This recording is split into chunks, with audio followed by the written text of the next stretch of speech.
Friends, welcome to Pavithra life style. நம்ம இன்னைக்கு டேஸ்டான மட்டன் பிரியாணி எப்படி செய்யறதுன்னு இந்த வீடியோவில் பார்க்கலாம். அதுவும் குக்கர்லேயே குழையாமல் அடி பிடிக்காமல் நல்லா உதிரி உதிரியாக எப்படி செய்யறதுன்னு இந்த வீடியோவில் போய் பார்க்கலாம்.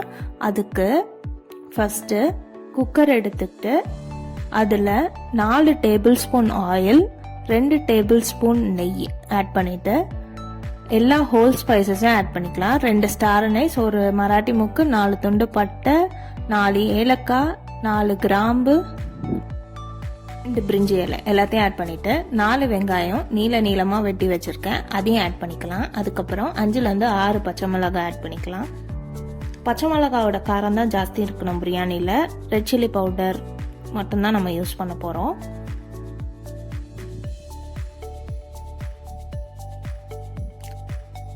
அது எல்லாத்தையும் நல்லா வதங்கினதுக்கப்புறம் தக்காளி ஆட் பண்ணிக்கலாம். 2 தக்காளி வெட்டி வச்சிருக்கேன், அதை ஆட் பண்ணிக்கலாம். அது நல்லா வதங்கினதும் இஞ்சி பூண்டு பேஸ்ட் 3 டேபிள் ஸ்பூன் எடுத்து ஆட் பண்ணிக்கலாம். இஞ்சி அளவும் பூண்டு அளவும் ஈக்குவலாக எடுத்து அரைச்சி எடுத்து வச்சிருக்கேன் இஞ்சி பூண்டு பேஸ்ட் இது. அதுக்கப்புறம் நல்லா வதங்கினதும்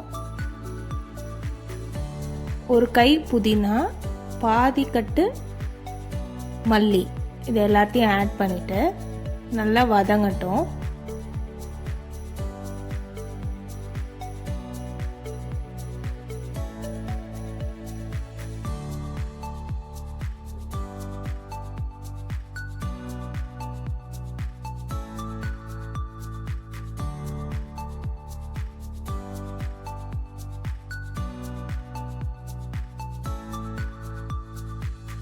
நல்லா வதங்கினதும் இப்போ 1 teaspoon red chilli powder add பண்ணிட்டு அதுக்கப்புறம் 1 டீஸ்பூன், சின்ன டீஸ்பூனுக்கு பிரியாணி மசாலா ஆட் பண்ணிக்கலாம். நிறைய போட்டால் கசப்பாயிடும், அதனால கம்மியாகவே போடுங்க. அதுக்கப்புறம் நம்ம வேக வச்சிருக்க மட்டன், இது வந்து 1/2 kg மட்டன் ஆட் பண்ணிட்டு 3லேருந்து 4 டேபிள் ஸ்பூன் அளவுக்கு தயிர் ஆட் பண்ணி நல்லா வதக்கி விட்டு எண்ணெய் பிரிஞ்சு வர வரைக்கும் வெயிட் பண்ணணும். அதுக்கப்புறம் 1 கிளாஸ் அரிசிக்கு 1.5 கிளாஸ் தண்ணி அளவில் 1/2 மணி நேரம் ஊற வச்சிருக்க அரிசியை ஆட் பண்ணிக்கலாம். இந்த அரிசி ஊற வச்சிருக்க தண்ணி வந்து மட்டன்ல இருந்து வேக வச்சு எடுத்திருக்க அந்த தண்ணி தான் யூஸ் பண்ணியிருக்கேன். அதுக்கப்புறம் தேவையான அளவு உப்பு, லெமன் எல்லாத்தையும் இந்த ஸ்டேஜில் ஆட் பண்ணிட்டு நல்லா கொதிக்க விடலாம். அதுக்கப்புறம் விசில் போடாம குக்கரை மூடி வச்சு ஆவி வரட்டும்.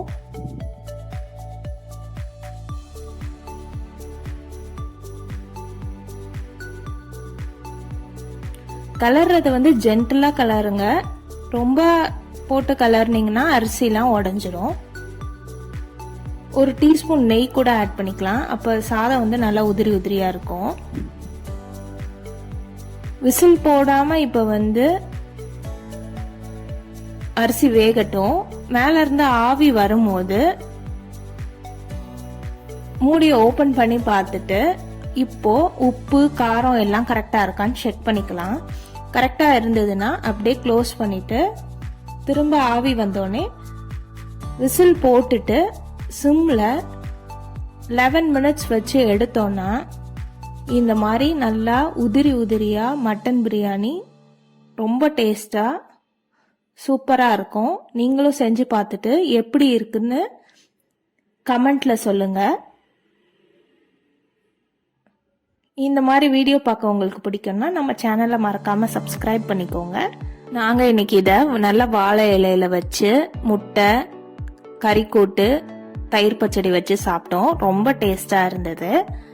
நீங்களும் இது மாதிரி செஞ்சு பாருங்க. நெக்ஸ்ட் வீடியோல பார்க்கலாம். பாய் பாய்.